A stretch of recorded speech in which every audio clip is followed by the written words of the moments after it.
One of the most dominant fighting games in its genre, Street Fighter has surpassed its expectations of popularity despite a few complaints fans have been commenting about Capcom.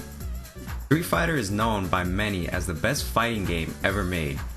And while I do hate the fact that Capcom holds back on content and releases like 7 iterations of the same game with slight differences, there is no doubt that it's still a very fun and well-made game, I have to admit. And with the new edition Street Fighter V being added to the franchise very shortly, I thought it would be a good idea to take a look at the beta to a game that has retained its entertainment to both spectate and play for the last 8 years. So in today's video, I'll be discussing the beta of Street Fighter IV. On October 17, 2007, Capcom announced Street Fighter IV's development on their website through a secretive countdown that kept many in suspense. It was announced that it would be released in arcades in Japan first on July 18, 2008.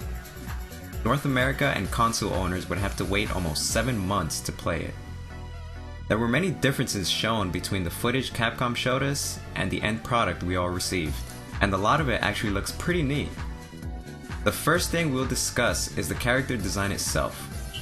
Ryu, as you can see, looked very weird. I don't know, something just doesn't seem right about his face. It looks like he's undergone severe plastic surgery, and his neck and head proportion is just way off, I guess. But I don't give it too much attention because again, this was merely the beta development. In other concept arts, you can see that Capcom actually experimented with a bit of cel shading to the character model's outlines. Now personally, I kinda like this look. I don't know why, but I always liked the whole cel shading graphics look. It always seemed pleasing to the eye. Now I know that it technically isn't full cel shading and more of a toon shading, but still, it isn't what we ended up getting, so it doesn't really matter. It actually reminded me a bit of Marvel 3's character designs. Now the health bar and super meter is also something that went through several changes. In the first iteration, Street Fighter IV's health bar was displayed by a simple yellow bar, and the super meter bar being displayed with a small light blue bar. I'm very glad this got changed as it looks extremely bland and simple. The victory icon are also displayed by a simple letter and a symbol token. The player icon I thought was pretty interesting, which only displays the character's eyes on screen. But the most important thing that the early beta had, which wasn't in the final version, is a stun meter. I mean, I really don't know why Capcom removed the feature. It worked well in Third Strike, but I'm sure they probably did it for good reason. As you can see, the beta seemed to have more realistic blur effects when it came to the supers, which seemed really cool. And this later version of the game shows an updated layout of the health bar and super and ultra meter. The health bar has a unique gradient bar which looks better than the final version in my opinion. The victory tokens are now represented by small orbs, and the super and ultra meter look very similar to the health bar, but much smaller. The ultra bar, as you can see, is a straight vertical meter as opposed to the final circular meter in the final product. The character icons look very different to any other version, and shows most of the character's upper body. Now as far as the in-game character models, they honestly look very different. The clothes looked very baggy, similar to Third Strike, but not in a good way. Their limbs looked too big and just didn't seem to look very well proportioned with their heads. The camera angles were also different the farther apart the players were from each other. I can see why this was removed, as it would probably interfere with the player's perspective if the circumstances were intense. Later in the development, when the arcade ports were released, there were also a few differences than what we got from the final version. As you can see in this video, something is really wrong with Chun-Li's elongated thumb. It looks really weird. Aside from that, the announcer's voice is also completely different, and he also says different things. The fight words are also in a different font. The revenge meter is next to the life bar, and some of the character's supers were altered a bit. Now that's it as far as cosmetics goes, because Capcom didn't release much footage of this game in its beta form, except this early poster of the game that would be made for the arcades.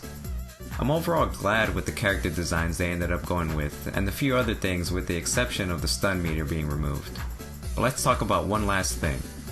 Now the Street Fighter that we all know today was almost something completely different. In 2006, Backbone Entertainment, who actually has a very healthy relationship with Capcom, they created games with the company since the NES days.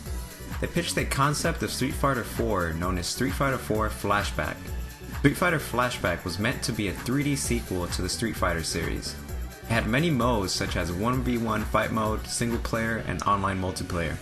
The single player adventure was known as Ryu's Journey, which was supposed to be a free roaming action game, the likes of Ninja Gaiden or God of War. You were able to explore levels, fight enemies, and interact with NPCs. The premise of Street Fighter IV Flashback was set in Ryu's flashbacks of the Street Fighter II era, and would have followed the classic moments of Street Fighter II. I can only assume incorporating the main cast's story mode into Ryu's Journey. The idea was to use the Unreal 3 engine to create the game, and would feature a new flashback mode which would allow the player to rewind time and undo any mistakes. The game was to be a collaboration between Backbone, Massive Black, and Udon, which ended up working on the Street Fighter II HD remix. But Capcom ultimately did not approve of this concept, and it is believed that no prototype was ever made, but who knows. The only thing left to preserve this game's existence are these concept arts made by Backbone and Udon, the individuals behind the artwork of Street Fighter II HD remix and the Street Fighter manga. I don't know why, but I feel like if this game would have materialized, it would have been similar to Mortal Kombat Mythologies, and we all know what that game was like. And that, folks, is the Street Fighter IV beta. Thank you guys for watching. Check out some of my other videos if you'd like. I did one in the past about this unreleased Street Fighter clone for the Sega CD. And I'll see you all next time.